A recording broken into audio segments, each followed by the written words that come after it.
And good evening, fellow travellers in space and time, and welcome back to Monday. It is the sci-fi and fantasy writing stream, which is what we do on Mondays, of course. So no computer games. Well, we might mention computer games, of course, every so often, but we're not playing computer games on Mondays. Mondays is all about the whole process of writing and authoring and coming up with ideas and getting stuck and then getting angry and then getting back on the top of it again and just trying to keep yourself motivated. So there we go. Anyway, welcome one and welcome all. Thank you very much again for turning up, listening to me usually waffle on for quite some time. But it's that sort of friendly, creative community that we have here on Mondays, which has been going quite a long time now. I realised I've been doing this for a couple of years now, which seems like an awfully long time, but it's good. It's good. Yeah, we've got a healthy bunch of readers and writers and people who like just the entire creative process of just doing stuff and coming up with new ideas, which is kind of what it's all about. And certainly for me, I enjoy the fact that we can swap ideas and we can swap issues and we can commiserate with each other when things don't work, and all those sort of things. So it's a fun place to be, and never know, we might have somebody on board who goes on to become the next J.K. Rowling or the next Arthur C. Clarke. Who knows? It's all going to be good. But anyway, lovely to see you all on the stream. I can see some familiar names in the chat already. I can see Glenn. I can see Wintermute, Adam Arkwright, Robs 2610 is here. It's such a jerky middle name. Dim Duskgrin is here. Commander O'Connor. Hello, Alexa. Sorry. Winnie 1974 is here. Lucky Luigi, Stefan, Marco, Big 39 GT. And Commander Chris Wu is here as well. Welcome one and welcome all. So I'm afraid Commander O'Connor's Alexa is now becoming a little bit of a tradition as well. So apologies for that. She's off, so there. Woody 97, I got somebody's Alexa. Don't have your Alexa anywhere near me. Alexa, execute order 66. Oh dear. Never mind. Sorry, Woody 97, I'll see if that one works. Which is quite fun. I am, of course, the Emperor, really. It's going on again, says Winnie 1974. Far too much fun to be had. Far too much fun. This is why I don't have an Alexa, says Glenn. So I've spent most of my... because we've got one. I don't use it for anything serious, to be honest, but I do like... clearly there's quite a lot of science fiction and fantasy fans who do like the Amazon AI gadget. Let's refer to it. All those sort of things, because there's an awful lot of sci-fi references. If you ask the gadget about to open the pod bay doors, it will give you quite a witty thing. All those sort of things. So if you do major quotes from major sci-fi and fantasy films to the Amazon device, there's quite a good set of answers in some of them. Which is quite good. The device that shall not be named. I'm in too much trouble now. Can't call it by anything. Otherwise I'll get lynched by Winnie and Connor. Apologies for that, my friends. Apologies, but there we go. Anyway, if you are new to the stream, or if you're lurking in the background thinking I'm not going to get involved and nobody's going to see me around, it's entirely okay to lurk. Okay, so lurking is fine. If you want to join in the chat, then please feel free. It's completely it's very anarchic actually. It's completely kind of free form. I generally have a topic that I sometimes get around to talking about. Sometimes not actually. It depends on depends on the chat. Depends on me as well a little bit, but sometimes it depends on the chat. So it's fluid. It's fluid. It's organic. It's creative. I suppose that's the way I think. If you're new to the stream and have a look, So apologies for the Alexa thing. So I won't. I promise I won't do that again. I do it right at the beginning. Deviation, repetition, and hesitation are the name of the game. It's kind of the opposite way around to that program, that you're encouraged to do those kind of things. I certainly do a lot of deviation. Hopefully I don't do too much repetition, but there's probably some hesitation in there as well. Stop it, says Winnie.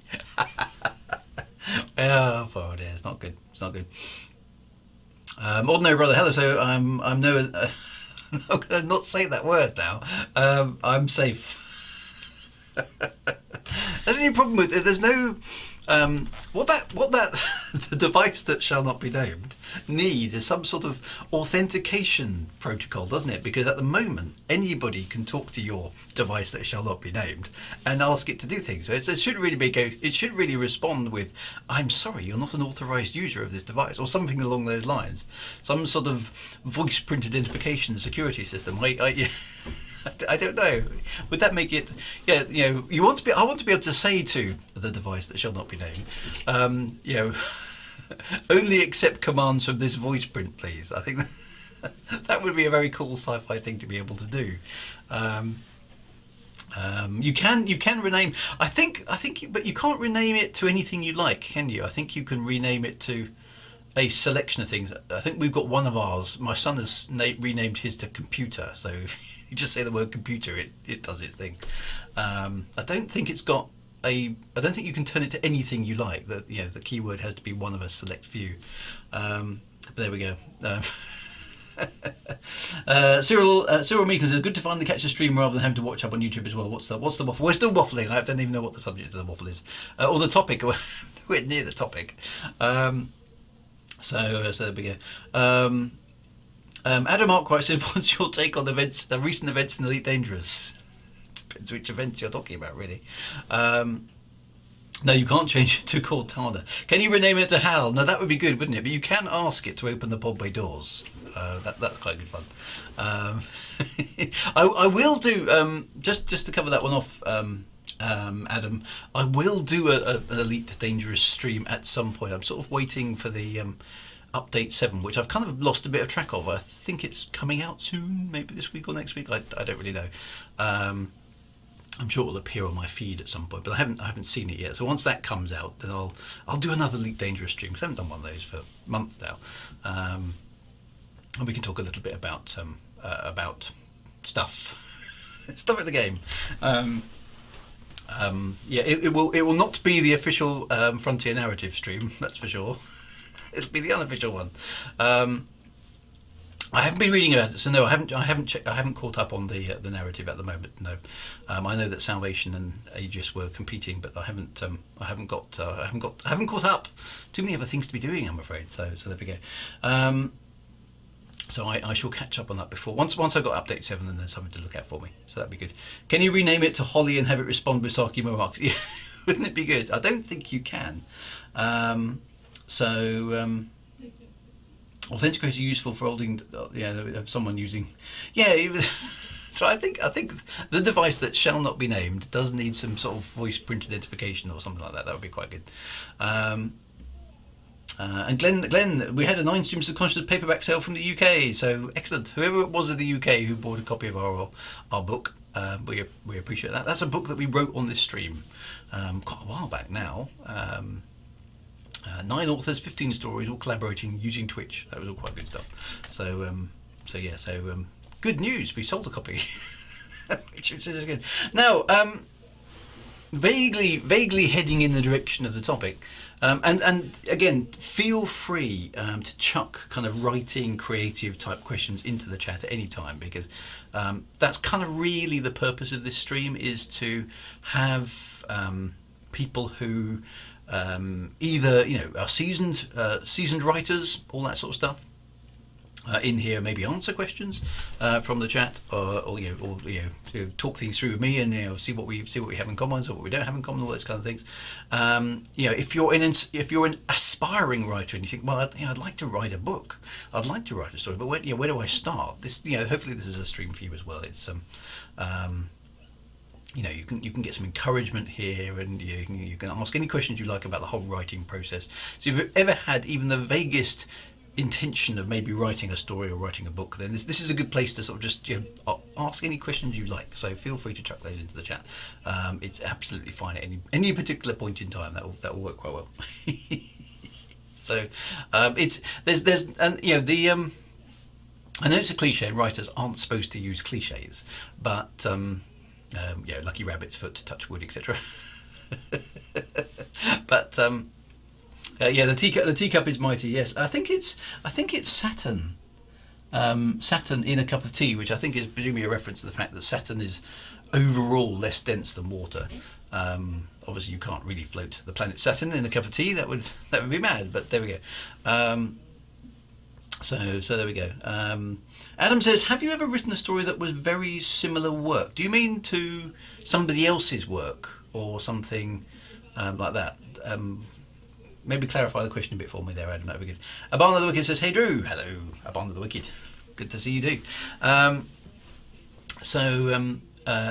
and some of us laugh in the face of fate and always walk under ladders, says Commander O'Connor. Slightly randomly. But thank you for the tier 2 subscription, so I appreciate that, Commander O'Connor. That's really good. Walking under ladders. Okay, no, I must admit, I generally walk around the outside of ladders, mostly just because I don't know, fancy walking under a ladder. Adam Mark says, right, better question. Have you ever written a story that turned out to be very similar to what someone else has written? I have. Yeah, completely accidentally, actually. Believe it or not, and this is an Elite Dangerous story, actually. My first Elite Dangerous book back in 2014, I wrote a scene in that where basically a lot of people get murdered at a wedding. And I remember thinking to myself, this is an excellent scene, this is brilliant. What a good idea, let's go to a wedding and everyone gets killed, rather than it's supposed to be a happy sort of ceremony, and actually nobody ever gets murdered instead. And I thought this is quite ingenious, quite intuitive. Okay, and I genuinely, and people find this hard to believe, but I genuinely had not watched Game of Thrones or read the books before I wrote that scene. And I wrote that scene, and it was in the draft, and it was all published and ready to go. And people were beginning to enjoy Reclamation when I watched the Red Wedding.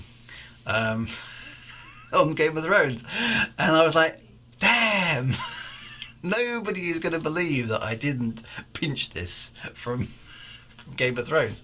And it was so similar. It was a bit worrying, actually, because basically pretty much the same thing happens in my scene as the one in Game of Thrones. That's obviously mine set in space, I suppose, and this one's set in the Game of Thrones is obviously a fantasy realm, but very, very, very similar, to the point it does look very almost like I plagiarised it. And unfortunately, the timing wise, as I wrote my scene after the Game of Thrones one, so my defence becomes even less likely. But I can genuinely hand on heart say that I didn't know about that scene before I wrote mine, and now it's kind of a case of like, So I know it's sometimes that does just happen. So the Red Wedding, so it's just like, I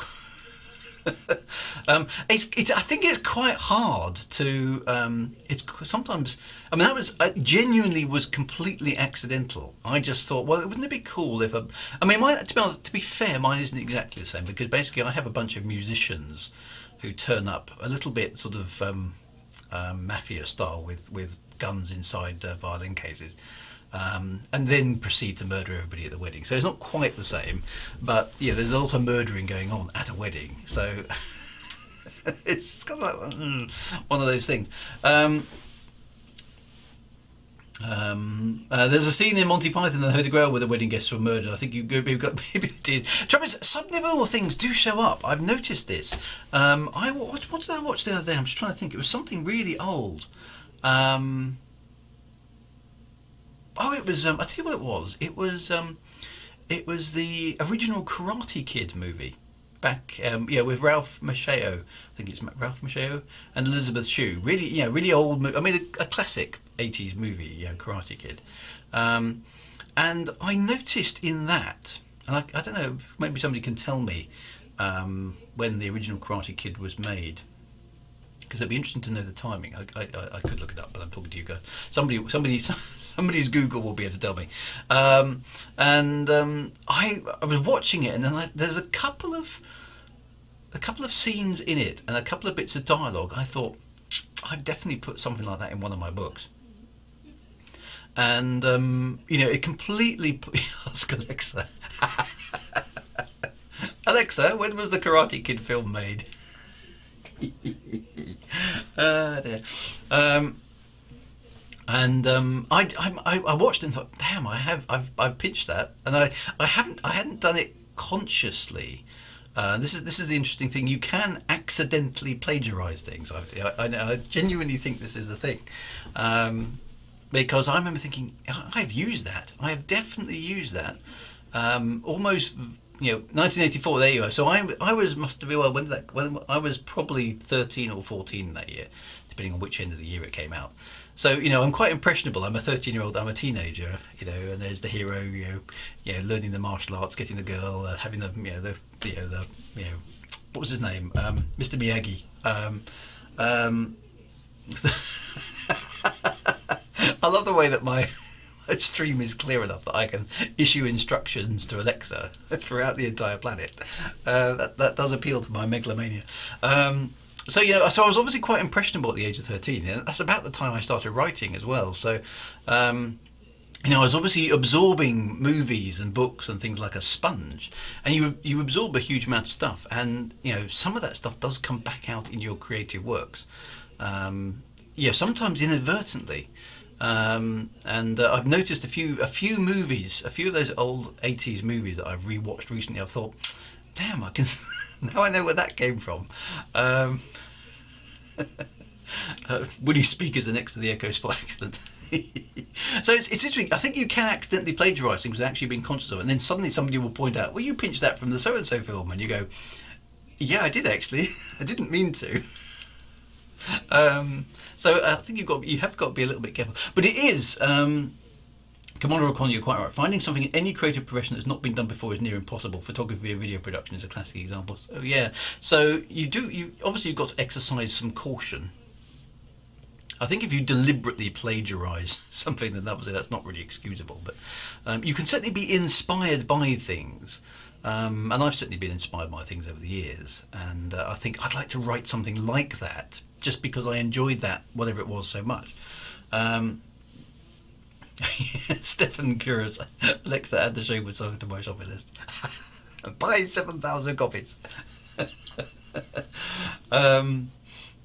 So Adam Arkwright says, I'm facing a similar issue since my setting is very similar to that of The Expanse, which is cool, but then someone else did it. Yeah, so it's difficult, isn't it? Because I would like to, I struggle with that with my Shadewood stuff. I wanted to differentiate it to start with, because I started off with it as a kind of pure fantasy setting, and I thought I just don't want to do a pure fantasy setting because it feels a bit too derivative. So I think sometimes the setting can help and change those kind of things. There's similar and there's stolen, which are two very different things. You're quite right, Chris. As long as you're not doing it deliberately. It's very common in some places to make a little nod to the thing that you are, you are kind of remembering, isn't it? With a character, a line or something, that fans of the previous whatever it is would recognise, but nobody else it'll go through. There is ways and means around it, but I do think you've got to be a bit careful about that sort of thing. Glenn says, I was watching Raised by Wolves series, which I had not seen when it came out, and I was shuddering when one of the story was like, something in by I know, isn't that a bit alarming? I've had that happen the other way around as well. That I've been thinking of an idea, thinking, well, if I did that and I did this, and then we could make the characters do that and say this sort of thing, and then I was watching. It was the Scottish series with. I can't remember the name of it now. Where she goes back in time into, is it 16th, 17th century Scotland, and has some adventures. It's a time travelling kind of science fiction-y, kind of romantic-y love story type thing. I can't remember. It's not the Scottish play. What's it called? Anyway, it's quite good. Outlander. There we are, Chris. That's it, Outlander. And I was watching that. I think I'm enjoying this. This has got time travel and stuff like that, and historical romance sort of drama. I think it's quite good fun. And there was a couple of lines in that, and I thought, damn, I was going to do that. I was going to do exactly that, and now you've done it, and I can't do it because now I know I'd be copying it. It's like no. That was a really good idea that I had, independent of you, but you got there first. That's not fair. So that does happen as well. I love Outlander says, luckily, the sci-fi movie that is. Yes, the sci-fi movie is very good as well. That's with Sean Connery, isn't it? That's definitely worth a watch. It's a bit old. Hot potato. Stop it! No, we don't say the words. We don't talk about the Scottish play. Although I don't know if that's unlucky for writers. It's unlucky for actors, isn't it? Whether it's unlucky for writers, I don't know. I don't think writers have too many suspicions collectively, like actors do. I don't know. Are there any writing things that you mustn't do? I mean, obviously, bad writing is something you mustn't do, but I don't think there's any actual righty thing. Not that I'm aware of, anyway. Don't pick up the pen from the left-hand side. I don't know, all kind of weird stuff like that. Is this a subject, or are we still in the waffle time? No, I think we're still in the waffle area at this point in time. Now, I didn't know. What I would quite like to do actually this evening. We're 21 minutes into the stream, so it's probably about time we started vaguely steering in the direction of the topic. Because as you may be aware if you follow my Twitter, is I've literally just about finished the second draft of my current work in progress novel, Doomdark's Revenge, which is a classic fantasy remake type thing. Which means my attention is slowly now beginning to drift towards the next project, which is always a fun, exciting time. Adam Arkwright, have you heard of The Curse of Atuk? It's a film script that supposedly killed everyone that tries to edit it. That sounds really good. That sounds like a story in itself. Many writers will never end a short story on page 13, end a novel on chapter 13, or have 13 pages in a chapter. I need to check that, because I don't know if I've done that or not. Some go to great lengths to avoid any mention of the number 13 anywhere in the novel, and will try to avoid this number creeping into the publishing realm as well. Wow. For example, they won't meet their agent at 1 p.m. and won't allow the novel to be released on the 13th day of the month. Wow. Okay.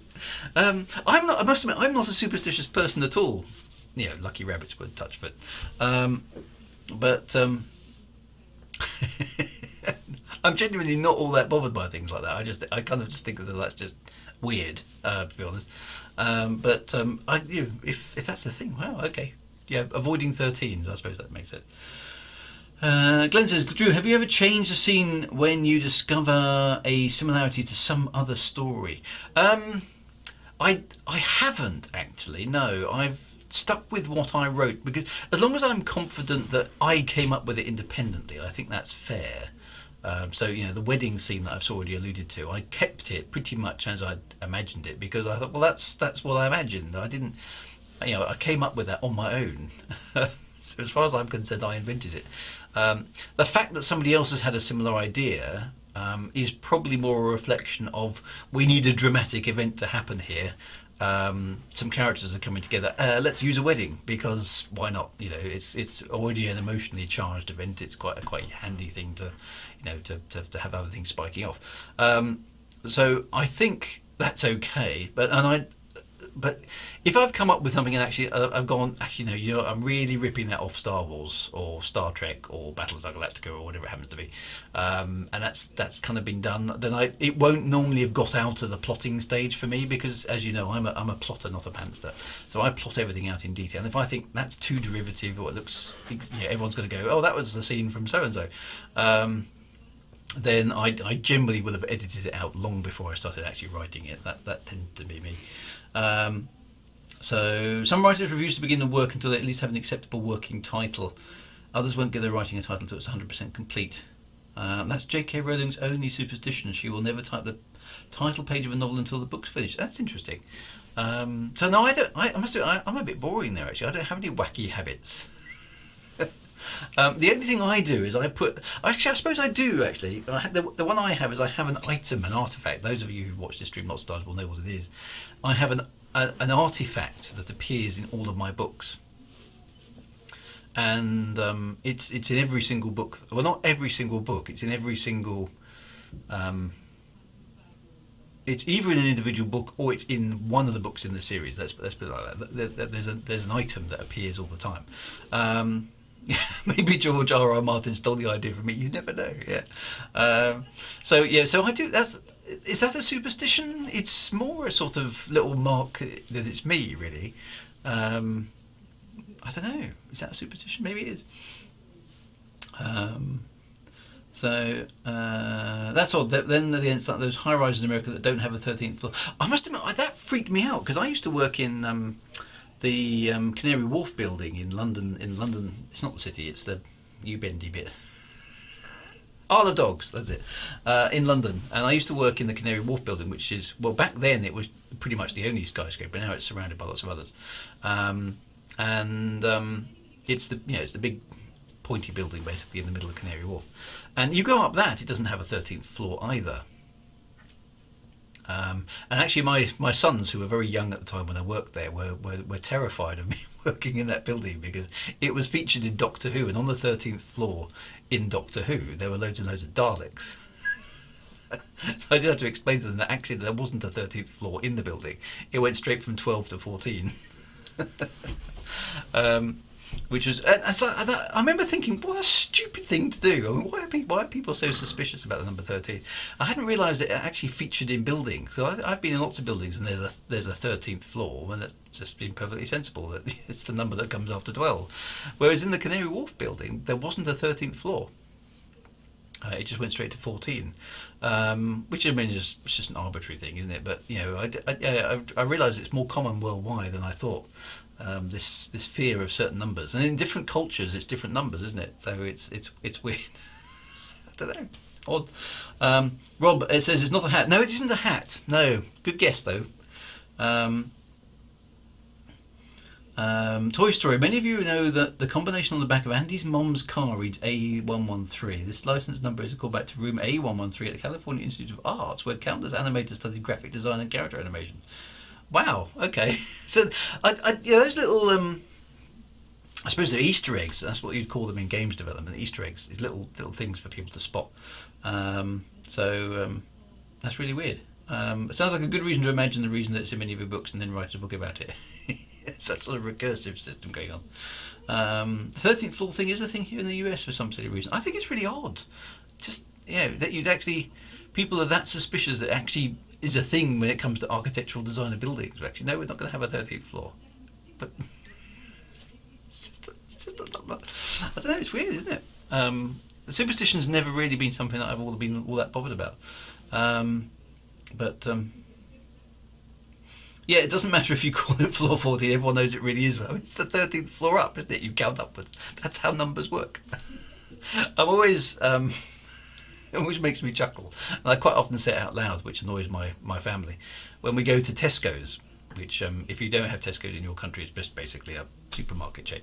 And that you've got those tellerless machines that you don't have to talk to a person. They're sort of the introvert cash terminals, I call them, where you can scan your own stuff. And at the end, it scanned it all up, and it basically says, you'll get some Tesco points as a reward for buying all your stuff through Tesco. And it says, and it gives you kind of like a bit of a jolly. It says, well, you've earned, so many Tesco points today, and all your Tesco Club Card points add up. To which I always respond with, I'm glad they obey the basic rules of mathematics. That's very reassuring, thank you. Which gives me some dirty looks from usually my family and the customers, because it's like such a stupid thing to say. Well, of course they add up the numbers. So I don't know. Just find things like that really annoying. Because the number of the beast is 666. Rooms do not have this number in many hotels, but in fact the number of the beast is 611. So yes, there's loads of things like that just get wrong, don't they? It's like they just become a thing. It's just very, very strange. Anyway, so that's not the topic. The topic is not numbers, but I've finished. Basically, I'm very close to finishing one project, and therefore my attention is now beginning to turn to said new project. I've been trying to be good with myself. One of the things that it's very tempting for writers to is Chris Viking said it thinks it's 616 rather than 611. Well, it's definitely got a 6 in it. I think we can all be agreed on that. It must be a joy to go shopping. No, I am a nightmare. I'm sure my wife would tell you if she was here. If you don't want to go shopping with me, I'll mess about, swap things over, and I'm terrible. My worst crime apparently is I go down the aisles, and when it says, it says there one of these for, I don't know, 68p or something, and let's say one for 60p, and then it says two for £1.20, and I have been known to grab a shop assistant to go, you realise this isn't an offer, don't you? Yeah. It's exactly the same as buying two. She said, well, yeah, but you get two for £1.20. Yes, I know that, because they're individually 60p each, so there's no benefit to me buying two. That's not an offer. That's just doubling the price for two things. No, it is an offer. There's two for... No, it's not an offer.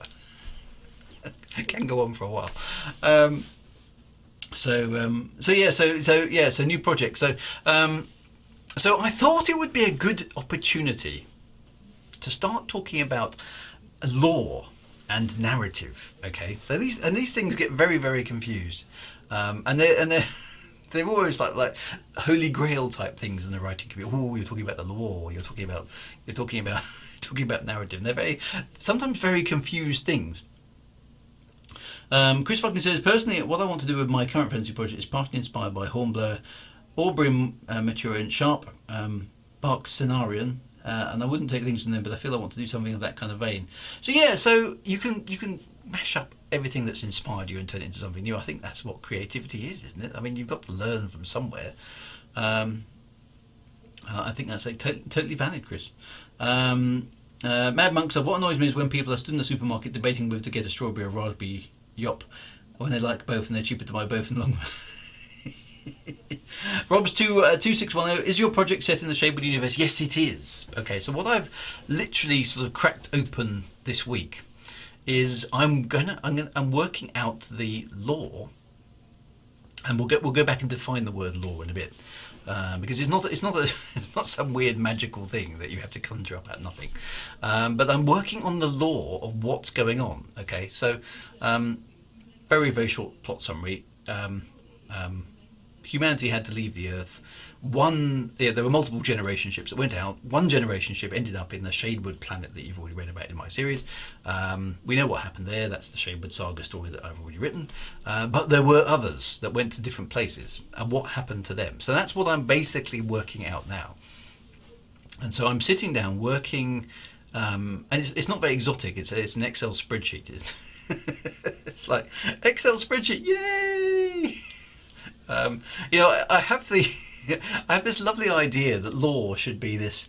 I've got some nice books. I tell you what, where's my nice book? Here it is. I have some nice books. Okay, my wife occasionally finds these here. She finds these lovely leather bound books. Okay, so this is kind of my law book where I write down some of my initial ideas. But to be honest, I don't find writing in books all that effective. They're quite good as, just jotting down ideas. But in order to organise things properly, which I prefer to do because I'm a plotter, I find a computer invaluable. Okay, so I do have an Excel spreadsheet, right? I use things like that to kind of plot histories. Okay. Now, some people use Excel spreadsheets to plot narrative structures and character arcs and things like that. I don't tend to do that myself, but that's perfectly valid. When he says, have I decided which character I'm going to pick on next? I have got lots of them lined up to be picked on, yeah. And that's exactly it, Nimdrush. You can't rearrange the pages in the book. So I tend to use a book as like notes, very, very rough things, maybe snatches of dialogue, little bits of scene. Or here's an idea I'd like to include in the book. And then I use the computer to help me organise things. I've got an Excel spreadsheet. Now what I'm working on at the moment is the timeline of events, and I've got multiple timelines. You see, I've got the original Earth date timeline, which is AD whatever it is. Then I've got the Azurio date, which starts at a certain point in time and then goes forward from there, which is the dates I've been using in Shadewood. And then I've got another date, which is kind of a more sort of universal time for other cultures and things that existed alongside Shadewood, which is a new time measurement that I'm having to include in there as well. I'm trying to work that one out. Now, the thing is, I've also got multiple different star systems that I'm going to have to kind of integrate together. I'm trying to work out political structures and how to connect all those things together. So I've just literally started that, and I've got a bit of a brain fog on about it at the moment because there's too much stuff I need to do. So that's that's something that I'm trying to work out. Um, if we give you an idea you use, do we get a character in the book? Well, you never know. I have there have been characters in my books that have been kind of suggested by other people. Zoella, for example, was suggested by a friend of mine whose middle name is Zoe. Um, and she said, "You should have a character called Zoe in your book." And I said, "Zoe is not really a fantasy, spacey sort of name. It needs to be a little bit otherworldly. Zoe's a bit too, a bit too obvious." So she said, "Well, okay, what about Zoella then?" And then it kind of, I quite like that actually. Zoella's quite a nice name. So it ended up in the book. So that's where the name Zoella came from. So I think she kind of got her wish as a bit of, I want a bit of my name in a character in the book, even if it wasn't her first name. So yeah, sometimes things like that do happen if I like the name. Did Cyril Meekin says, did your generation ships all leave at the same time, or have you staggered their departures? No, so they're definitely staggered departures, because my thinking was it would take quite a long time to get these things built and operational. And I've got in the back of my head that the situation on Earth at the time of building the generation ships is sort of going from bad to worse.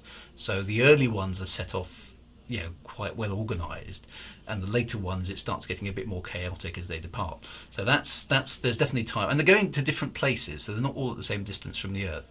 I've sort of confined myself to about 20 light years in diameter. No, yeah, 20 light years in radius. Sorry, from the Earth, which still gives you quite a lot of stars.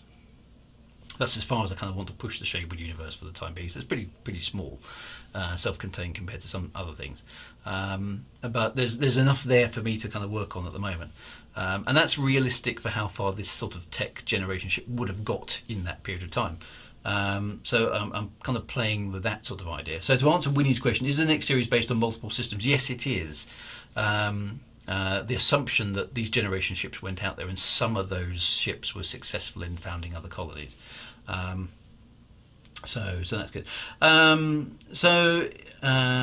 of the Crow says, if I didn't have a computer, I'd probably have corkboards go. Yeah, so that's the way I'd have to organise it. Maybe post-it notes on boards and things. Yeah, but the ability with Excel in particular to just drag things around and copy and paste and then shove things in and insert things, I find very, very useful, particularly when you're working with dates and trying to work out timelines. So that's definitely a thing that's happening at the moment. Glenn says, are you developing this lore and timeline before developing characters, or have you already created? I've done a bit of both, so I've kind of done them in parallel. I've got some characters, kind of character outlines at the moment, the sort of types of people that I want to have. I've got a little bit of the environment sorted out, but I'm kind of concentrating on the timeline first. And I want to flesh that out properly before I go to the characters this time, which is unusual for me because normally I come up with the characters first. But I'm telling, and there's another question here which I do want to get to, which is where's it gone? Rob's question about what do I want to tell you in this series, because I want to. Shadewood was very character driven, and the next series will have lots of characters in it, and it will be character driven. But there's a bigger thing going on with the next series. That I want to kind of explore, and I need to get a lot of this timeline detail sorted out because different things are happening in different places now. It's not just one planet; it's multiple star systems. So I need to kind of get that out. That means I've got to go and do some, I've got to do some sort of science fiction thinking as to how I want all these different star systems to interact, because I've set myself the bar of having realistic physics, which is quite restrictive for a space opera. But I've got to extrapolate several thousand years into the future as well, so I've got a little bit of sort of laissez-faire in terms of the technology I can use, because who knows what the heck we're going to invent in the next 3,000 years, right? So there is a bit of that sort of thing going on as well. So to answer that, yeah, I'm doing the lore first, and then I'll swap to the specific characters, because the characters I've got in mind are going to be less important to the universe as a whole, as if that makes sense, than they were in the Shadewood series. Because in Shadewood there were three main characters who kind of drove the entire story, and everybody else was a secondary character. They're going to be bigger things, I hope, going on in this next series, whereas the individual characters will have an impact, but they're not going to be quite such the driving force, I think. I'm not sure. Let's see how it works out. That's kind of how I've got it in my head at the moment. Chris Viking says, yeah, I'm working for that on my stuff as well, as it can be a pain. I mean, I have an outline for one of the places with elected ruled and council, but I don't know how many, what people think, and how the system works. So yeah, so it takes a while to iterate that. And I must admit, I don't know about you guys, but I find when I'm doing it, I enjoy some of it, but I have a strange, it's not quite anxiety, that's not quite the right word for it, but it's a sort of tenseness.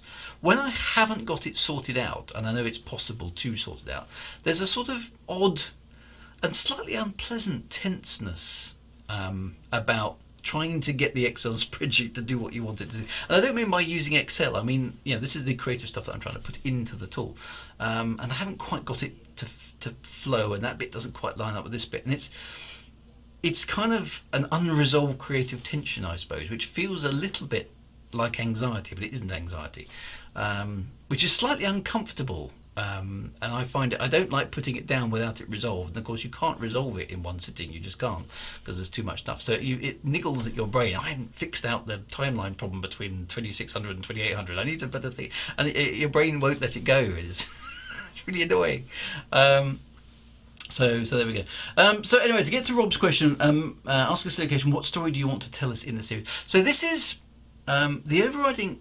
Going back to Shapeworld at the moment, the overriding theme there was basically the interplay between religion and technology, and that's a theme I come back to a lot in almost all of my stuff, to be honest. And there probably will be some of that as well. Now, Shapeworld was mostly about that theme. Which philosophy do you pursue? Do you pursue religion to its nth degree, or do you go down a strictly technological route, and do either of them provide you with all the answers you require? That's kind of what the Shapeworld Saga was trying to explore a bit through the characters. Now the new series is going to be different. What I'm kind of doing is, I have been and I don't normally do this, I have been a bit inspired by some of the sort of social issues that I feel that we're wrestling with as in the Western world at the moment. The subject of identity and identity politics. And I don't want to put people off by saying it's going to be a heavy duty sociological thing. It's not. But I do want to explore the concept of identity a bit, and the categories that we put we feel that we want to be part of, whether it's gender, or whether it's race, or whether it's creed. But I'm going to transpose that a bit into a science fiction context, and take it to the nth degree, and change it a little bit. So those are themes that I'm playing with as kind of stuff around the novel. But at the end of the day, I'm still trying to do what I usually do, which is just write a fun, good old-fashioned adventure adventure tale in space. That's what I want to do. I don't want it to be a heavy duty sort of diatribe on the on the issues humanity faces in the Western world. That's never been my intention. It won't be that sort of thing, but it will have flavours of those sort of things in it, the same way that Shapeworld had a religious versus technological flavour, and worldviews colliding, that kind of stuff. That will be part of it too, I think. Low Earth Orbit says, "Hi, Drew, got to do some video work, but want to check in. Good to see you. Good to see you, Low Earth Orbit. Nice to see you there. Are terraforming considerations for settling on multiple planets? Absolutely, yes. So there's going to be quite a lot of that sort of terraforming-y stuff in the novel, and then the repercussions of said terraforming on humanity as a result. So, what's interesting for me to play with here is I've got 2,000 years between the point where the colony ships have arrived at their destinations and when the story opens, because I'm setting this series of books concurrent with events in the Shapeworld Saga. So it's the same time zone, to allow me to potentially do crossovers in the future, but we'll see if we do that or not. So 2,000 years has gone by since gen ship technology was current. So what have we been able to do since then?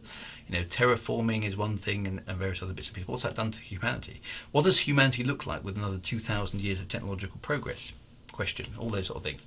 So it's going to be quite it's going to be quite fun. The thing is, what I've got to do is I've got to work it out. I've got to work out for my own satisfaction what the law actually is, so that I can go, right, on that planet, around that star, this is what's happened in the last 2,000 years, and I've got to kind of work out the major events of that, and then any political stuff that's happened. And what about the people? What kind of technology do they have, and what do they do, and what happens in that star system? All those kind of things. That's the blank slate that I'm now working on.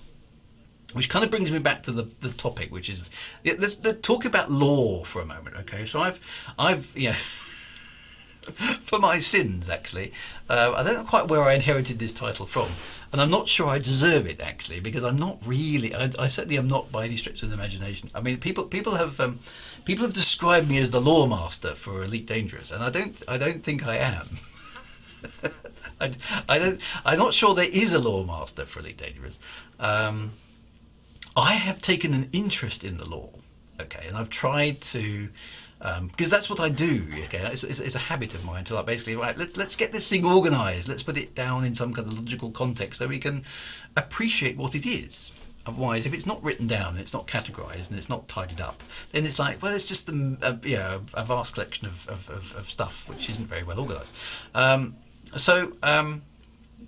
I have tried, and many other people have done this as well. Okay, so I'm certainly not the first, and I probably won't be the last. But I've tried to. I am the law, yeah, sort of Judge Dredd style. I've tried to just sort of document it a bit. So I've put, as you know, you've probably seen a few videos that I've kind of put lore of Elite Dangerous as it is into some videos, and I've tried to organise a timeline, and I've tried to like summarise bits of it. Say, look, here's an accessible, and I did a lore tour about well, it's more than a year ago now, isn't it? It's amazing how time flies. Anyway, I sort of did a tour, like a tourist tour, but inside a computer game, which sounds really weird, but it did actually kind of work. And I basically said, let's go to the places where things happened in the lore, and go visit them, and like a tourism thing. So we kind of did that in the game as well. Now, so in order to do that, I've researched the lore of the game. Now, I define lore as the things that you base the story off. Okay, so to take an Elite one, this might not make sense to people who don't know Elite, but there's a spaceship in the game, okay, called the Cobra Mark III. Okay, it's a spaceship. It does what spaceships do. Okay, it travels around space, goes to different planets. You can stick guns on it. It's got shields. It's got engines. All that sort of stuff. Okay, and there's lots of details about it. But the Cobra Mark III. At some point in the timeline of Elite Dangerous, the Cobra Mark III is invented. Okay, it's a ship. It's made by the company called Cowler McGrath originally. Later on, that company's taken over by a company called Falcon de Lacy. And the Cobra has been around for many hundreds of years. Okay, now that is a piece of lore. All right, the ship arrives at a certain date, made by a certain company for a certain amount of time. Company gets taken over by another company. They continue to make the ship. That's lore. All right, that's just lore. Okay, anybody could have worked that out and then written it down and confirmed it, and then that's a relatively unchallenging piece of lore. It's just a ship comes along and does a thing. It's built a bomb. Now, lore on its own is not interesting to most people. Okay, now some of us, me included, do like to sit down. Well, of course, that one was invented in the 1722, and this one was invented in 2605. Well, what do we think about that? But most of that is quite anal, shall we say, in a kind of nice sort of way. And you can debate the finer points of lore, with other people who are interested in the lore a lot. But it's not interesting material unless you use it for something, okay? So that's the thing, and you use lore to base stories off, or narrative. The narrative seems to be the in word to use nowadays. I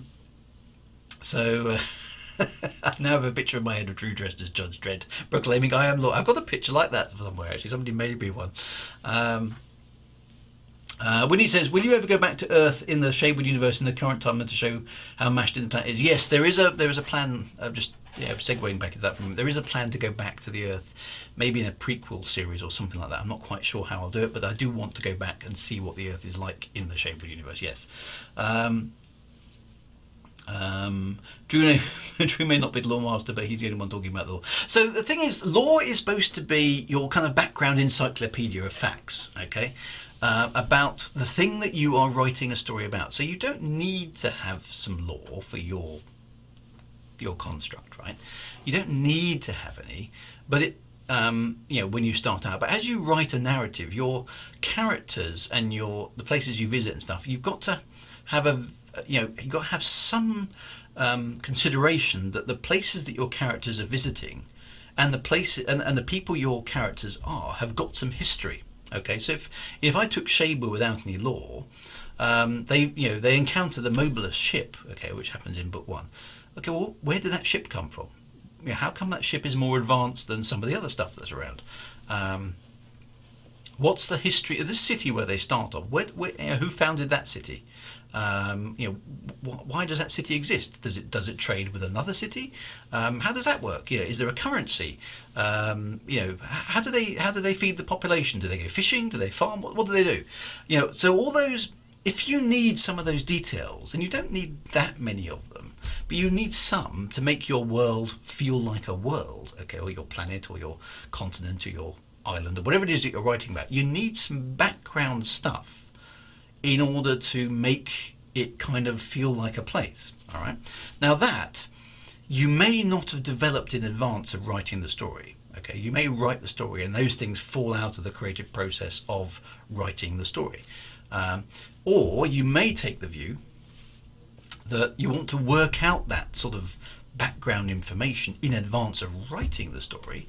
And either approach is okay. Okay, so some people will write the story and go, "Oh, well, I've invented the city of Kartuk, well, whatever," and then later on you may have to refer to the city of Kartuk, and you must get the details the same. What is absolutely sacrosanct is to be able to make sure that when your reader's going, I've got this vision of the city of Kartuk, you mustn't write anything later on that contradicts what you've already written. Okay, so if you say the city of Kartuk in chapter 1 is surrounded by a great wall and there's a single gate in the front of it, you'll conjure up that image in the mind of the reader. If in chapter 5 you suddenly go, well, they entered by the back gate, your readers will go, wait, back gate? What? Where's this back gate come from? You said there wasn't a back gate. You said there was only one gate at the front. What's happening? And you'll send them, you'll get them very, very confused. Okay, so you mustn't contradict your law.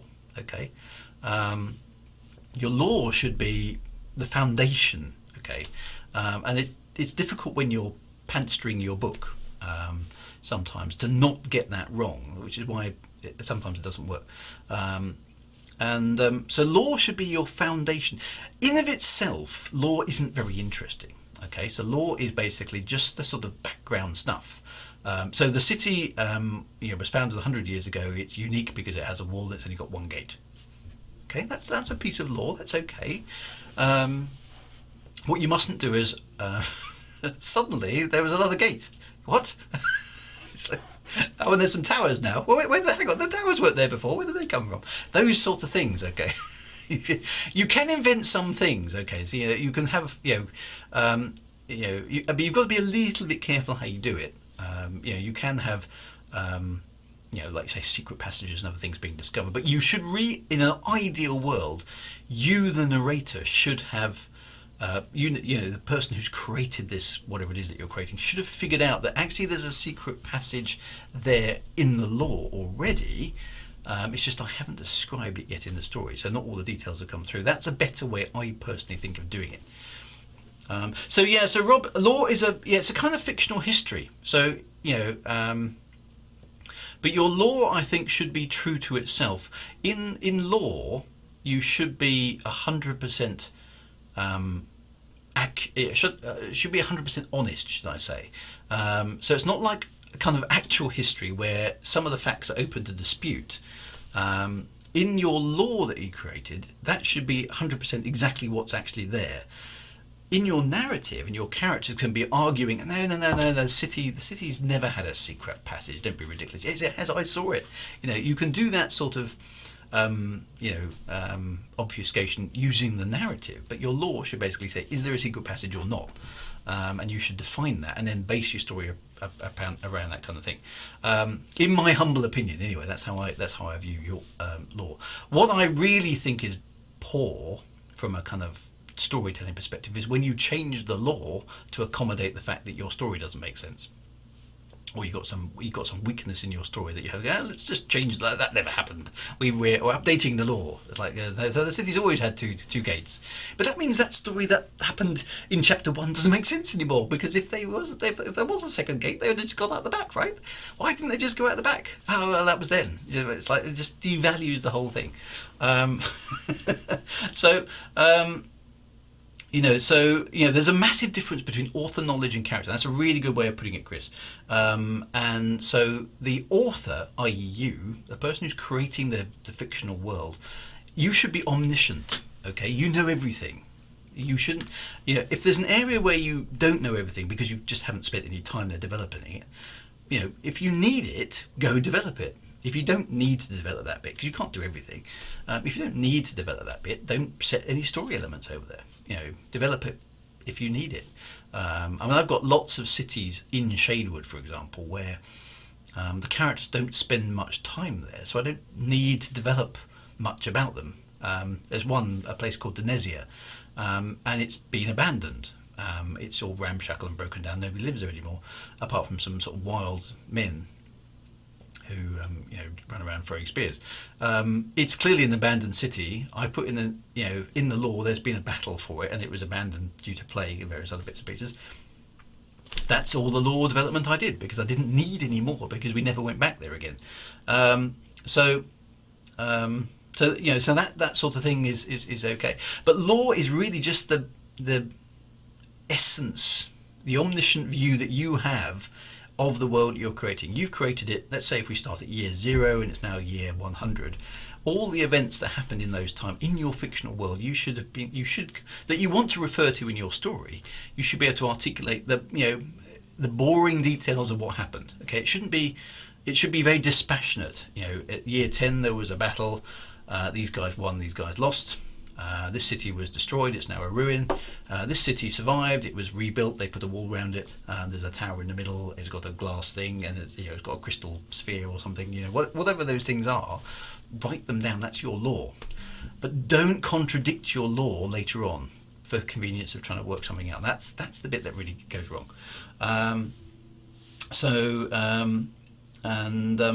You can hint at or use rumours about something unseen, but at least don't contradict or change how things are always done. Exactly right. So, your characters, use your characters to lead the reader astray. Yeah, your character is quite, your characters don't have to tell the truth, Sorry, I've got a moth in here now. It's flying around. That's not in the law. What's that? Why is there a moth? So, your characters can lie. I'm just going to... Hey, I've caught it. I'm just going to put it out the window.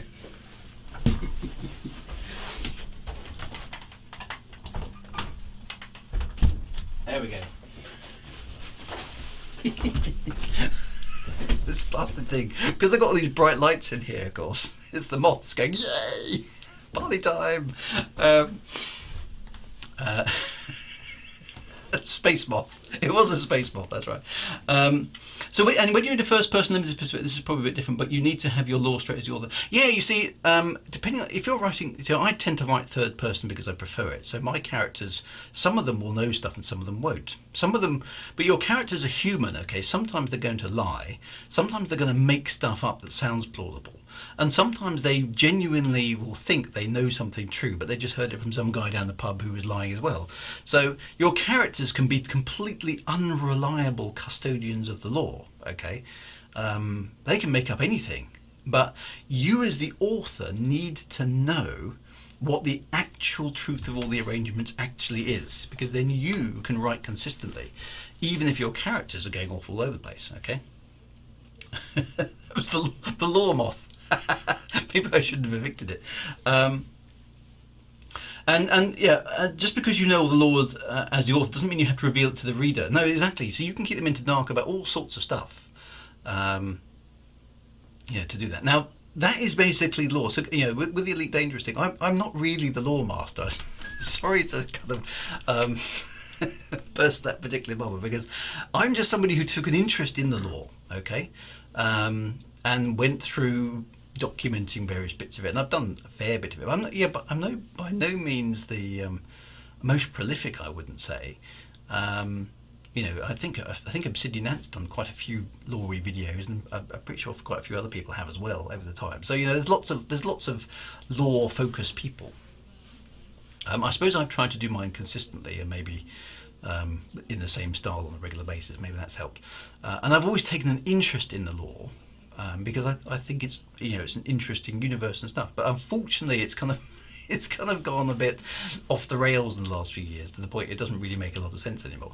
But it's not my job to be the lore master. You see, I'm not really the lore master. I'm just somebody who's interested in the lore. That's slightly different. The lore master for Elite Dangerous has to be somebody in Frontier, because they're the person who is in control of the lore. That isn't me. I don't get to control the lore. So I'm not the lore master. I'm a sort of despondent lore scribe, trying to make sense of what the lore is. And that's got increasingly more difficult as time has gone on. So sorry. I'm not. I can go on record. I'm not the lore master.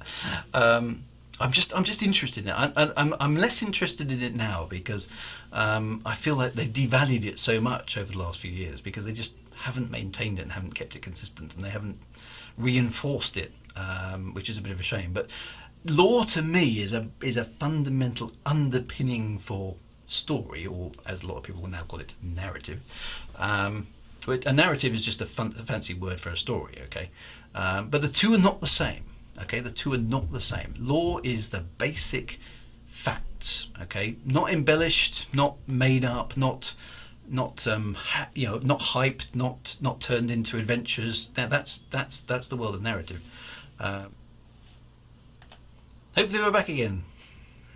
Apologies for that. My router appeared to fall over in a heap. I'm going to have to at some point fix this, but I'm waiting for some super new internets which haven't yet arrived, and so my rural internet connection is creaking a little bit. But we are back.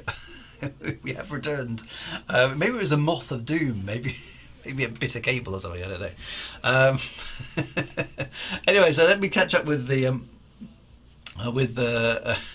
this is the problem. You mustn't talk about ED lore, isn't it? That's what kills my internet connection. It's the club, I reckon.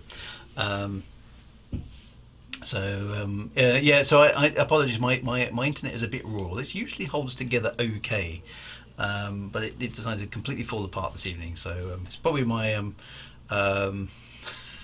it's probably my son playing World of Warships or something. But anyway, apologies for that. So yes, the stream just started. This is back. We're back. Was I speaking about the Dark Wheel? No. So you see that's all information. So where was I? I was talking about Elite Dangerous lore, wasn't I? So stuff like the Dark Wheel and Raxxla and stuff. It's all kind of woo, isn't it? It has been for like 40 years now. 30. I think actually today is. I'm pretty right. I think it was today that is actually the 37th anniversary of Elite. I think it's actually today. That's how long that lore's been kind of hanging around. So I being a player of the game back in 1984, I've always been interested in it, and so I've written things down and documented things and blah blah blah. And before the days of wikis and all that sort of stuff, I was interested in the lore. Lots of other people do that for Star Trek, for Star Wars, for all the the sci-fi franchises.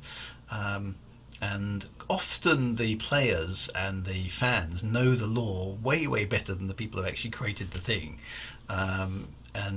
Sometimes the owners of William Shatner, for example, in Star Trek has ranted at Star Trek fans many times about how it's just a TV show. Who the hell cares? Which has been lampooned on things like Galaxy Quest, hasn't it? It's just a TV show. It doesn't matter. You don't need to spend all this time agonising about the lore of the show. But on the flip side, no, it is important, because did that happen or didn't it happen? And it's interesting if you're into something. the lore of the thing is interesting. I mean, Tolkien, for example, he was into his own lore, which is relatively unusual. He wrote various appendices and things, and he's constructed family. I mean, way more detail than I would ever go into. Family trees, and this is how you pronounce the surname, and this is the history of that race that is never mentioned in the story ever again. But there's a massive long thing about it. There's more lore actually in Lord of the Rings in some ways than there is actual narrative. So that sort of thing. But lore. So lore is sort of, if lore sounds like a bit of a medieval term, doesn't it? Oh, the lore, the old lore. It's almost got a magical connotation. It isn't really anything more than just a list of events for that franchise or that story or that universe or whatever it is that's in. That's what lore actually is. Narrative uses lore to basically say, oh yes, of course, after the Battle of 2265, when we shot down the alien dude things, then society changed because of this, and this happened, and this happened, and this happened, and here's that story. That's what narrative sort of riffs off lore, if that makes sense. So hopefully that kind of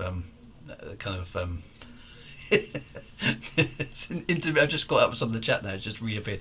It's just an intermission to get Space DLL, if only.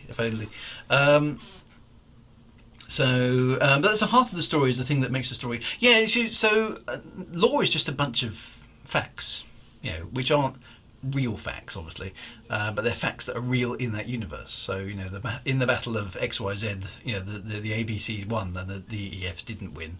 That's a lore fact for the universe. The actual story of that battle, now that's much more interesting from a narrative perspective, because then you can put characters in, you can put the laser battles and all that kind of stuff.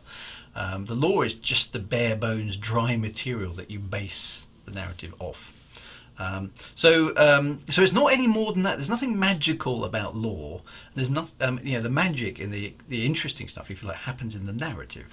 The lore is just the background facts. So when people say you're the lore master, I say, well, I'm not really. I'm interested in the lore, and always have been. But the lore master surely is the person who's creating the lore. And managing the law and looking after the law, and therefore writing stories and things based off the law. Now, I suppose I can argue I am the law master for Shadewood because it's exclusively my work. So yes, I'm the law master for Shadewood, but I'm not, not the law master for Elite Dangerous because I don't control the law. I've written a few bits of law. As have many other people, but I'm certainly not the master of it. In terms of, do I know more about the background of the game? Certainly historically than most people, probably yes. Current events, though, for example, there's certainly current events in the narrative. Certainly in the last few years. No, I'm by no means an expert at all. I don't know what the hell's going on. So there's new stuff about Salvation and Aegis as. Somebody commented, Adam, I think, earlier on. I haven't caught up with that, so I don't know. That's the narrative. That's not the lore. That's the narrative. That's a totally different thing. So have I caught up with all the recent events? No, I haven't. I haven't had time to for your reasons. So, okay, so that's a different thing. What for example Malik does on Malik _VR on his stream is he's kind of the narrative master. If there is a master in the fan base for Elite Dangerous, it's probably Malik, because what he does is he goes through all the narratives and he tries to write down and he's got this virtual whiteboard thing. Or whatever it is. Is it a whiteboard? I don't know. It was like a whiteboard. And then that sort of, joining all the strings together, trying to see if they go anywhere. That's and that's analysing the narrative to see if there is any kind of weird and wonderful stuff hidden underneath. That's analysis of the narrative. If there's a fan-based narrative master of Elite Dangerous, if such a thing exists, then it's probably Malik, I would guess. But that's not lore, okay. That's narrative analysis, which isn't quite so catchy, but that's kind of what that is. So the lore is just the undisputed background facts that you can't argue with. That's what lore is.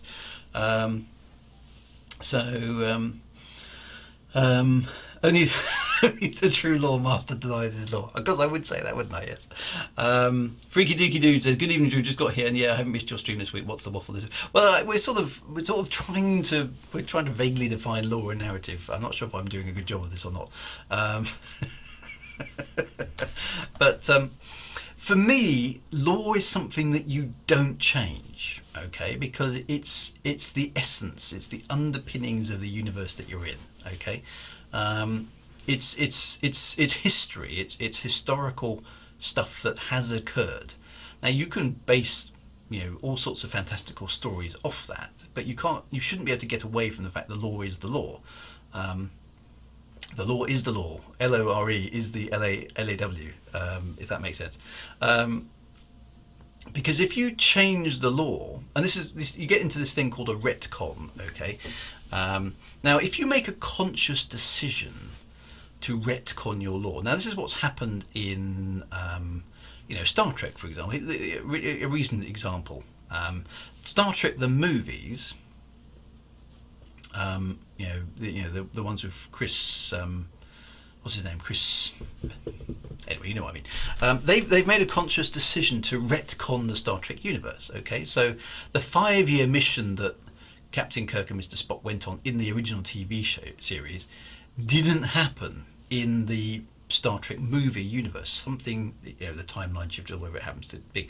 Okay, they've made a conscious decision to change the law. Now that's okay, as long as everybody's aware that you made a conscious decision to change the law. Okay, so the Star Trek movies are going off in Chris Pine, there we are going off in a different direction. Again, there's that whole Romulan angle and Khan is somebody else and all those sort of things. It's a completely different timeline, all right? The law has been changed. There is new law, okay, that defines it in a different direction. And that's fine as long as you're straightforward about, yes, we are going to do a retcon, okay? This new series isn't going to connect to the old series at all. It's not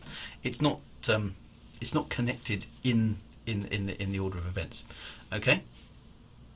And that's a perfectly valid thing to do. Now they've done that with lots of shows. Okay, they did it with Battlestar Galactica, and all those kind of things. So if you're going to do that, that's fine. State that's what you're going to do. That's okay. What you mustn't do is kind of go halfway through what you're doing, just change the law in the background to make it fit the fact. Oh, we come up with this really good story and we've written this story, but the law contradicts the story. Oh, well, we'll just change the law. So, well, no. It's not how it works. That's like trying to build a house and then you go, right, actually we need to put an archway over here. You can't put an archway there. That's a load-bearing wall, and there's no foundations under that bit of the house. But we're going to build an extension anyway. No. You've got to put some underpinnings there. You've got to put some concrete down first. Otherwise, it's going to fall down. No, we'll just push ahead anyway. Law is your underpinning. If you're in danger of knocking down your house if you start modifying the foundations. If I can use that analogy. So there we go. So Winnie 1974, Doctor Who. I mean, Doctor Who retcons itself all over the place just for the sake of story, and I personally do agree that it devalues the story, because it's like, well, why should I care about these events in your story? Because tomorrow they may never have happened, and that cataclysmic issue that occurred clearly isn't cataclysmic because I can just go back and change it again. So it doesn't matter. It's a little bit. I felt this a bit in Star Wars, for example, when they brought back Senator Palpatine.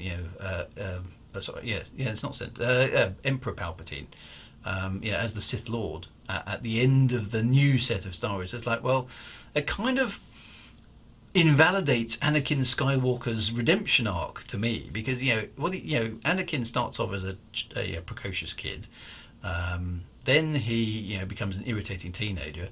Then he becomes, he falls in love with Padme, and he, it kind of all goes wrong, and you kind of have a little bit of sympathy for him in that scenario. And then he becomes Darth Vader, doesn't he? So he becomes Darth Vader, and then ultimately he gets his revenge and does bring balance to the Force by killing Senator Palpatine. Chucks him down the Death Star's trench, and you assume he's dead. Okay, and then somehow the Death Star, the second Death Star, blows up, because Lando Calrissian shot it with them, then involved with them, all that kind of good stuff. And Darth Vader then dies, Anakin Skywalker there, and he's redeemed, isn't he? In the Force ghosts that you see at the end of Return of the Jedi, Obi-Wan Kenobi is there, Anakin is there, Yoda is there. It's kind of like, yeah, the balance has been brought back to the Force. And then you get the next series of movies where suddenly Emperor Palpatine is back from there. How did he survive? Well, I mean, he fell down a reactor shaft into a space station that was already blowing up. How the hell did he get out of that? Nobody knows. And it's like, well, if he's not dead, then Anakin didn't die for anything. So you've just undone the whole point of Anakin Skywalker sacrificing himself and finally turning back to the good side, and the whole story of Luke saving his father and he's like, all that stuff is nah. And you go like, but you've just ripped the emotional core out of the entire story by doing that. Why would you do such a thing? So sorry if you haven't watched Star Wars. Spoilers. But yeah, if you do that, you devalue your narrative. I personally feel you shouldn't change things that you or make things up as you go along, because you just can't have the emotional kind of hook. It just becomes silly because money. And so this is the problem. You say this, and it's not always money. Sometimes it's just you've got new people who want to do something with something, but money is quite often the problem, it takes away the emotional.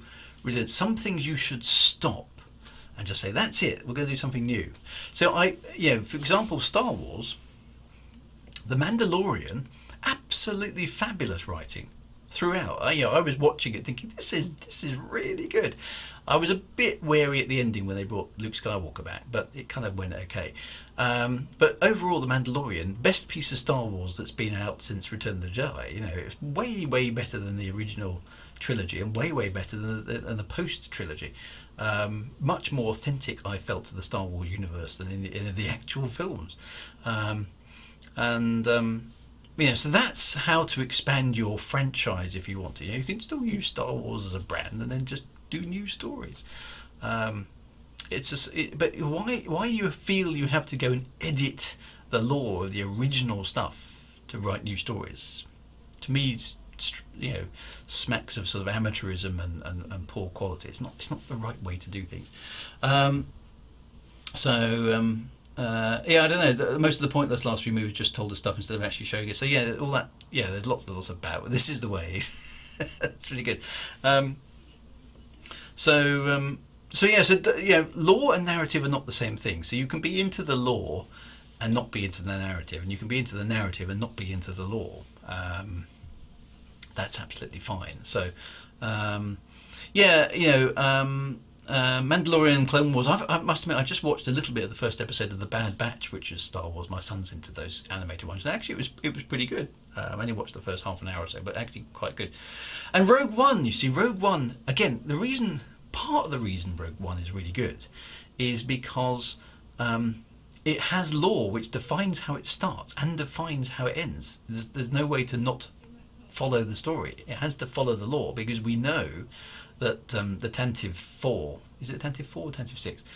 Princess Leia's ship has to leave and run away to Tatooine. We know that has to happen because that's how Star Wars Episode 4 A New Hope opens it. So the ending of Rogue One has to be that scene. We know it has to go there, and the start has to, and everything else has to happen in between. It has to work, which makes for a better story because the lore is consistent.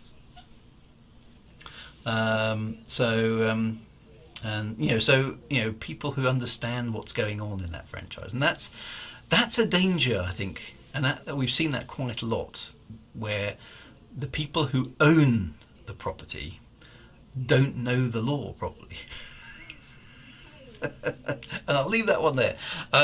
It was attentive for. That's right. So if you are if you're in charge of a creative thing, okay, and you've got some lore, and you understand it, understand the value you've got in your lore. Okay, lore is the foundation upon which you build your narrative. And if you keep your lore consistent and you develop it and you reference it and you check your narrative doesn't conflict with your lore, you'll find your readers appreciate your story much more, because they go, yeah, I know why they didn't do the thing, because the lore says that that's not possible for them to do. They wouldn't do it because the lore states something. And then your readers believe in your universe, they believe in your world, they believe in your city, they believe in your situation that you created narratively, because they know it's built on some lore that can't be changed. It's a foundation upon which you build good narrative. That's what lore is. So the two things in my head is not that they're not the same. Okay, so lore is one thing, narrative is another. You don't need to have lore to have good narrative. You may find your lore evolves out of the narrative that you tell. But if you want to go back and revisit, make a sequel or whatever it happens to be, you should get your lore straightened out, because your readers will go, hang on a minute, if they could do that in book 2, why couldn't they do that in book 1? Because there was that thing that they did and they didn't do it, and now they can. So how does that work? Your readers will spot things like that, and they'll go, what's going on? We've had this. I mean, there's a really good example in Doom Dark's Revenge that we're still wrestling with at the moment. So very, very minor spoilers, but if you've played the game, you know this. Is that we have the boundaries of the fantasy realm are edged by ice, okay? And in the game, they're called the Frozen Wastes or the Icy Wastes, and you can't go through them. It's basically a limitation to confine the edges of the map, okay? So the Frozen Wastes are impassable. There's no way through them. If you try and go through them, you die. So in the game, you can't go into those zones. They're basically the edge of the map. But rather than just having an invisible barrier, there's basically an unending field of ice which you can't get through. Okay, so that's how the game dealt with it. Now, when you're writing a book for that, you have to be authentic. Okay, so we can't go through the Frozen Wastes. Why not? Okay, well, they're just magically incredibly cold. You'll die of exposure really, really quickly because the temperatures are just outrageous. Okay, well, that makes sense in a magical fantasy realm. And okay, hang on, we have got some flying creatures in this world. We've got dragons and things like that. Okay, well, they can't go over the Frozen Wastes either because they're characters. Okay, so in the game, if you try and go through the Frozen Wastes with your dragon character, it won't allow you to do it. Okay, that's fine. Good. Yep. Okay, so dragons can't fly across there either because they'd freeze and die too. Okay, that's fine. Unfortunately, in the lore of the game, there's one situation where somebody sends a bird from one realm to the other across the Frozen Wastes. So how does the bird manage to get across when the dragon can't? And that is a lore inconsistency, which is actually in the original source material, okay? Which we've sort of Chris and I, the lore master, and the genuine lore master for that series, we've got to sit down and thrash this one out because we haven't resolved it yet, okay? Because it's not possible for anybody to go across the Frozen Wastes, and yet a creature has managed it somehow. So maybe it's a space. So there's little things like that where the lore wasn't quite established, and so a piece of narrative has become canon. There's another word we should explain. Another word that has become canon, a piece of narrative that's become canon that we can't change because it's important that it's there, but it doesn't actually make sense with the established lore. So there's an issue, and we're going to resolve that one. So things like that can happen, which are interesting.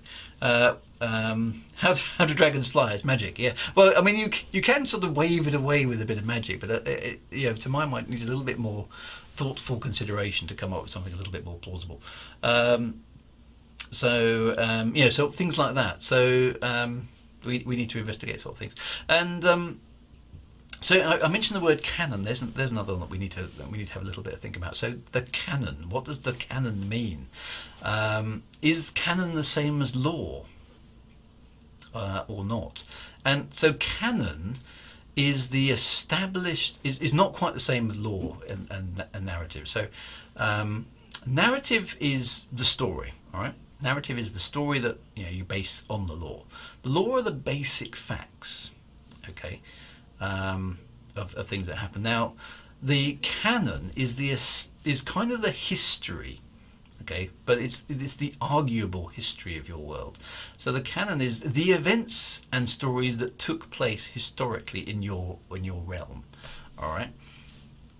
So it's kind of it's almost bridging the gap between law and narrative is canon, in my head. So canon is yes, that did take place, and those events that those characters are relating to us now did in fact take place. That doesn't mean to say there isn't a spin on those events, however. It sort of straddles the it sort of straddles the gap a little bit between those sort of things.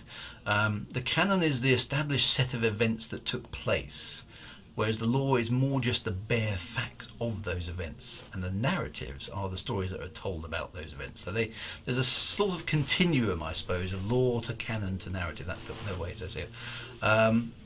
And yeah, so the canon is it's basically what did happen officially, according to the law master of the realm. So the law is probably something that the law master uses, and he or she obviously he is the only person who actually definitively knows what the law is, whereas the canon is more what you're trying to establish, and the narratives are the stories that get told. So Glenn says, Drew Wager so the canon is the interpretive history of that. That's how I would describe it. Yeah, the canon is the accepted history of the place that we're talking about, whereas the law is actually the kind of absolute background, fundamental truth that most people won't have access to, of course. Unless it's specifically exported in an appendix or something like that. So there we go. So that's how I kind of see it. History is written by the victors, kind of thing. So yeah. So it can depending on your universe. That's kind of how I would define it. So it's quantum. The issue of canon. So yes, it's all very confusing stuff. And the problem is that these phrases can be used interchangeably. People will say, well, let's talk about the law and the narrative as if they're connected, and they are, and they are connected, but they're not the same thing. And canon is another thing that's a little bit different. In a literary context, canon is quite often described as the set of collective works of an author. The canon, the ones that they wrote. Therefore, those are the ones that are accepted. So, if you looked at the Bible, for example. Now, the Bible is a collection of books. The canonical, because there's another variation of that, the canonical collection of books is the ones that have been deemed official by an authority. Okay, so for example, most versions of the New Testament in the Bible have 4 Gospels, which are Matthew, Mark, Luke, and John. Those are the canonical set of Gospels, or i.e. the good news of Jesus, that have been deemed to be the acceptable ones by the powers that be. There are other ones, okay? There's a part of the Bible called the Apocrypha, which you can read in certain other places, and there are lots of other Gospels which are deemed unofficial for various reasons. Now, the powers that be have deemed that there are 4 canonical Gospels, and the other ones are not. They're sort of unorthodox, they're unofficial. Whether or not they actually are genuine articles or not, of course, is a matter for debate. Now, when it comes to a fictional world, there can be, you can deem things non-canonical. Okay, there might be a really, really good story that's based off some law, but the powers that be deem that not to be a canonical piece of the law, and it all gets very, very confusing. And unless you're clear as to what's going on, then it just becomes an endless debate as to what's actually real and what isn't real. So you have to kind of bear these things in mind and try and figure your way through it.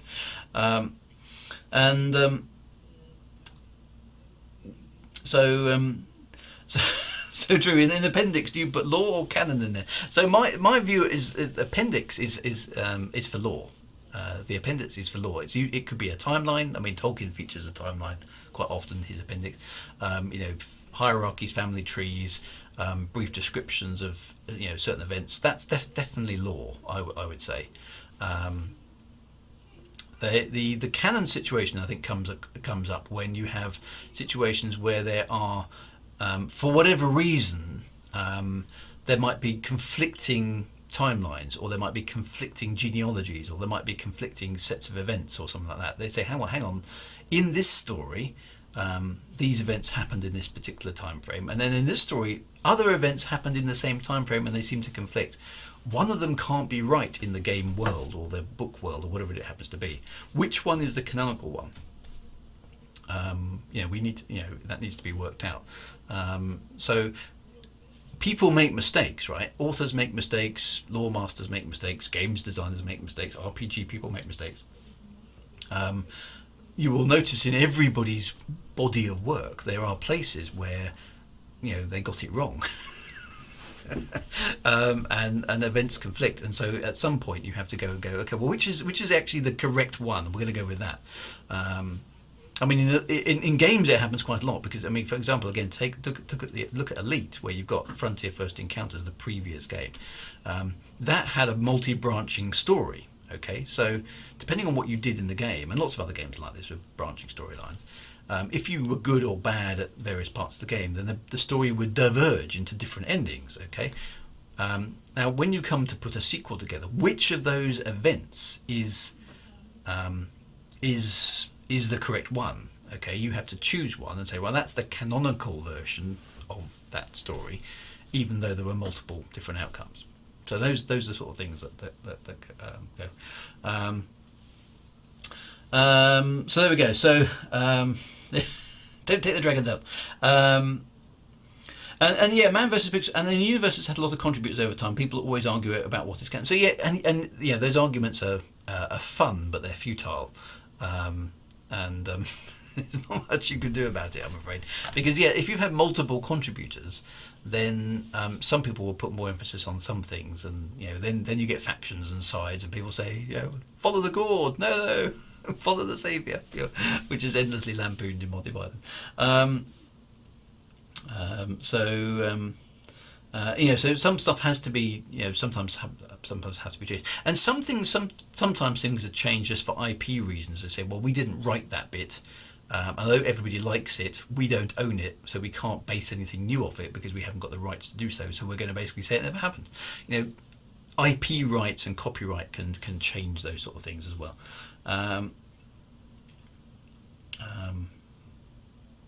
So maps. A map. That's a good question. Is a map lore? Well, a map is a map, isn't it? So a map is hopefully a diagrammatic and accurate view of the game world or the environment that your setting is in. Is that lore? No, I don't think it is. I think a map is a map. I think a map is a separate category. So yeah, I just put a map. It is kind of interpretation, isn't it? And there's a presumption with maps that they are accurate, or at least reasonably accurate. Yeah, so that would be quite a mean thing. I don't think anybody's ever done that, really. You put a map of the fantasy realm in, which is wrong. The nearest I've come to that, actually, the Doom Dark's Revenge map. Let me just show you that, because there's a couple of pieces on that. If you look at, I've got the two original games. If you look at the original game, this is the Lords of Midnight map. Okay, probably won't show up too well because of the camera, but this map is highly detailed and it is accurate. Okay, and you can see lots and lots of places, all of which you can go and visit. Right, and the general layout of the map is actually really good. It's actually useful for navigating. You can actually use it to play the game. If you compare that to the Doom Dark Revenge map, in which the landscape is actually more complicated than Lords of Midnight. If you compare, this is the map that you get with Doom Dark's Revenge, and it's highly stylized and almost entirely useless. Okay, it basically tells you there are various kingdoms. It gives you a few locales, and that's it. It doesn't. You can't use this map for navigating at all. It's a useless map. So it's games. There's an example of a game that's done it. It gave you lots and lots of good stuff in the first map. The second map was entirely useless. So you can make a map that is pointless and just artistic. Pay no attention to the shelves behind the curtain.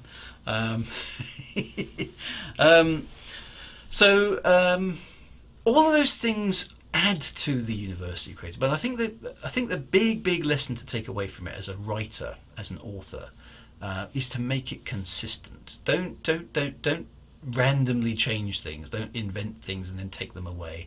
Don't put things in and go, I've just had another idea to add something into there which contradicts something you've already told a story about. That just leads to dissatisfaction with the story ultimately, and certainly for people who enjoy the consistency of things, and the limitations that the law provides on things. So, for example, if you've in a space environment, if you've got technology which takes 10 seconds to charge up before you could jump to hyperspace or whatever it happens to be, then that is a given in that environment. Okay, so if a spaceship can suddenly not do that, i.e. they can jump straight away, the immediate question, in order to get out of some trouble that the characters have found themselves in, the instant question you've got to be asking yourself was, well, why didn't they do that in all previous circumstances? If you're changing your strictures because you're just trying to work your way out of a plot point in your story, guess what? Your story's wrong, not the law. So don't change your law because the story needs you to change it. That means you've got a fundamental flaw in your story that you need to go and have a think about. Far more satisfying for all the readers to go, oh no, they're not going to be able to get out of this one because they've got that 10-second jump spool up time. They can't just go. They've got to delay the baddies for 10 seconds while they can get away. Makes for a much better story than they just jumped out. But how did they do that? Exactly. So it can be very dissatisfying when your narrative overrules your law. It's all that sort of thing. There can be, Man vs. Books, that's a very good point. There can be a lot of elitism over what's canon. People will say the books are canon, but the game or the comics aren't. So I think you need to be, if you're in the lucky situation where suddenly the thing that you've created suddenly takes off and there's all sorts of different versions of it, that's a big problem to manage from a law perspective, because clearly you want the comics to go one way and the game to explore something else and the books to go somewhere, maybe the films do this and there's the TV series. Trying to keep the law consistent underneath all of that, where you may have lots of different writers doing all sorts of things and you're sort of in a position where you're trying to sign it off and keep it all current, that's going to be hard work. I can completely understand how it gets out of hand, but that doesn't mean you shouldn't try.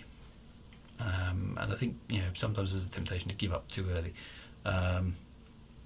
So Mad Monk stuff, yes, so they could bypass safety protocols in the situation where I was talking about the hyperspace jump, but that should have some risks associated with it, and that should have been communicated early on.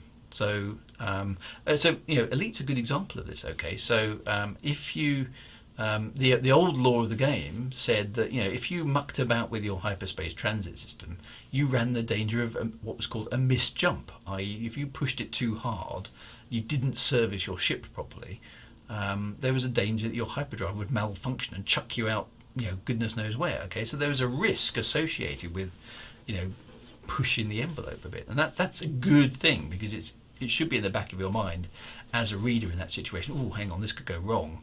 They're pushing the equipment, beyond where it's supposed to go in order to get out of a dangerous situation. That's a risk that's worth taking, but you as a reader are already aware at that point that the characters are taking a risk and it could go badly wrong for them.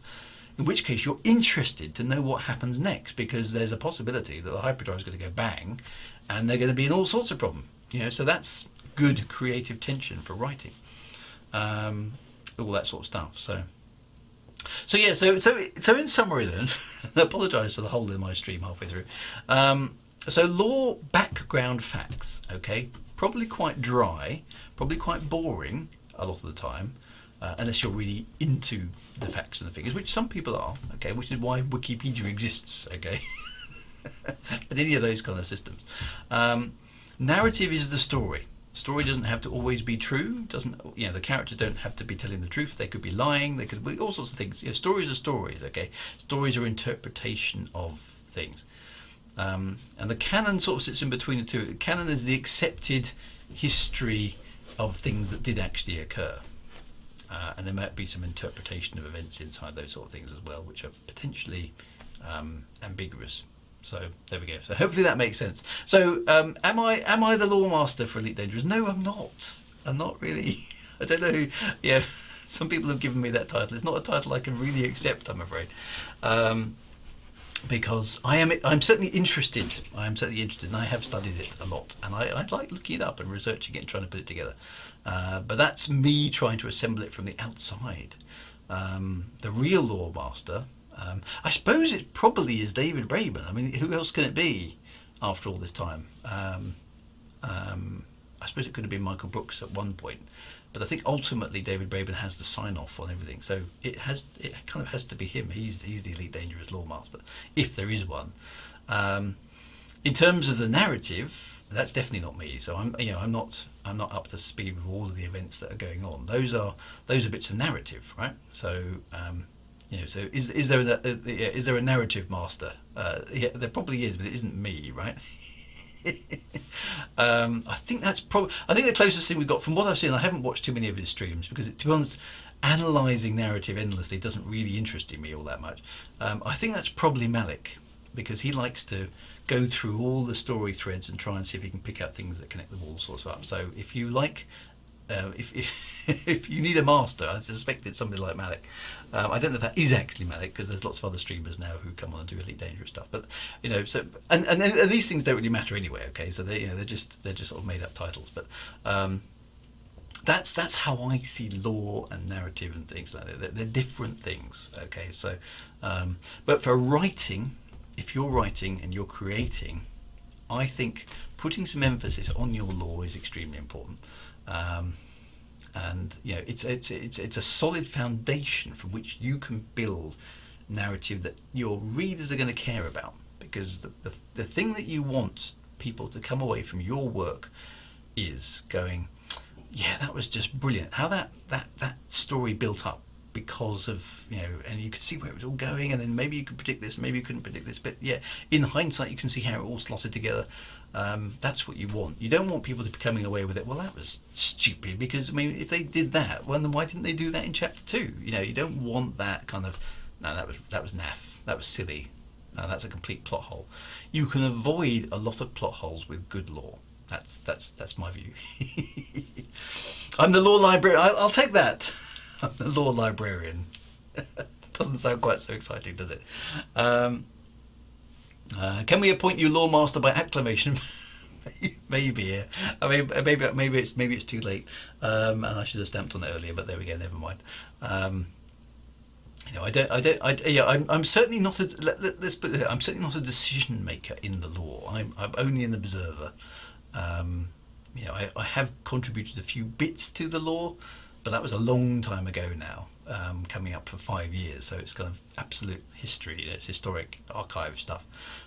So I'm not a creative input. Neither I am a master. I'm just interested. Anyway. Never mind. The lore keeper. Yeah, I'd like to be the lore keeper. Yeah, I think that would make sense. The librarian. That's quite a good word, isn't it? Ook. There's Terry Pratchett reference there. So there we go. But where there's something worth documenting, I'll be interested in documenting, because I just find that interesting. I've spent ages poring over the background of Lord of the Rings. I like reading the appendices of Lord of the Rings, because I find it interesting. I can completely understand how an awful lot of people don't find it interesting, but that's just it. And I think properly curated lore and a solid foundation at the background makes a big difference to the type of stories that you can tell, because players can then, for example, what Malik does is, he'll look at all the different narrative elements that are going on and plot them on his flowchart, right, and try and draw lines between them. Now, if there is good lore underpinning those narratives, then Malik's efforts in trying to find connections will be fruitful ultimately, because the lore, what he'll basically do is he'll discover the lore by drawing these wacky lines and trying to work out all the fan theories. Okay, if you've got solid lore underneath your product and your narrative is based off that lore, each individual story is only going to reveal small elements of that lore, but people reading it, watching it, playing it, will ultimately be able to piece everything together and go, aha, look, I've just discovered the tapestry. Okay, the problem I fear, I don't know if Malik watches my streams, but I fear for him that his efforts are utterly in vain, because there isn't any solid lore underpinning all those stories, and those stories are just made up on the fly by the people at Frontier because they sound good. Okay, which means that trying to draw bits of string between all those narratives is a totally fruitless exercise. Now, I hope I'm wrong, that there is actually some coordinated plot game underneath it, but I fear that I'm right, that there isn't. And that when you join the string up, all it's going to be is just a mess of string. Now, I don't know. I may be selling them short, but I haven't seen much evidence that there's a plan. But good, solid lore should be revealed slowly and surely by the narrative, and then you go, aha, the thing is connected to the other thing, and that should be like a really pleasurable experience for the reader or the player, or all those sort of things. The lore has to be consistent for that to happen, because then you can join the dots, and there actually is something when you do join the dots. That's the thing. That's quite good. Drawing strings, sign of insanity. Yeah. So I wish Malik very much the best of luck on that. I hope there is something at the end of all the string, but we'll have to wait and see. But that's not me, so I'm not a narrative. I mean, I like creating narrative, obviously, but that's, I'm not I don't document the narrative. That kind of self-referencing. But there we go. So anyway, my friends, that's enough on that particular topic, if we got anywhere at all. I will do an Elite Dangerous stream before too long. Once update 7 is out, we'll go and have another poke around in Elite and see where we got to with that, because I'd like to get back to doing some more on it, but it's very much sort of, I don't know, I just overall with the way that the game was treated into Elite Dangerous Odyssey, the fact that Elite Dangerous Odyssey isn't really connected to the other game, the old Elite Dangerous, in many ways, it's just sort of just kind of like, it feels like quite a big hurdle to get across. So, the game needs to work as well, and all that kind of stuff. It needs to be streamable, all that kind of good stuff. So, I'd like to get back to it, but I need to summon up some enthusiasm for doing so. Whereas No Man's Sky is just like, woo, shiny thing, which I must admit I'm enjoying immensely, which is good. So we will try and get back to doing some Elite at some point. But there we go. Jumping over the plot holes is also known as good exercise for making up conspiracy theories. The Waffles lore. So, good lore. Concentrate on your lore. Make it solid. Make it a good foundation. That's my advice. Stay with that one. Anyway, I will be back on Thursday with some more No Man's Sky. Again, apologies, there won't be another stream on Saturday, because the ongoing celebrations of my son's 18th birthday. He's actually 18 on Thursday. So we'll be back for this. Actually, I'm thinking about it. I'm not sure if I'm streaming on Thursday. I will advise. Watch my Twitter feed, because I can't remember quite what the organisations are. Watch my Twitter feed as to what's going on. It'll all settle down next week, but it's a bit chaotic at the moment. Wintermute. I did see that they did have the narrative for Elite plot into 2022, which is good. But that's 2022 isn't, I suppose, that. That's only like about 5 months away, isn't it? But have they done the whole of 2022? If they have, then that's pretty good. So let's see what they come up with. Let's see what they come up with. All power to them, and they'll do what they want to do anyway. So that's all good. The Space Moth is actually a demigod. Yes, maybe I shouldn't have evicted the Space Moth. It was really annoying though, but there we go. Anyway, my friends, take care. Speak to you soon. We'll be back next Monday. We'll definitely be back next Monday. I'll advise as the other streams as we're going on. We'll go on from there. But take care, my friends. Be good. Have a fantastic week ahead. And I will see you all soon. Be good and right on, as always. Take care, my friends. See you soon.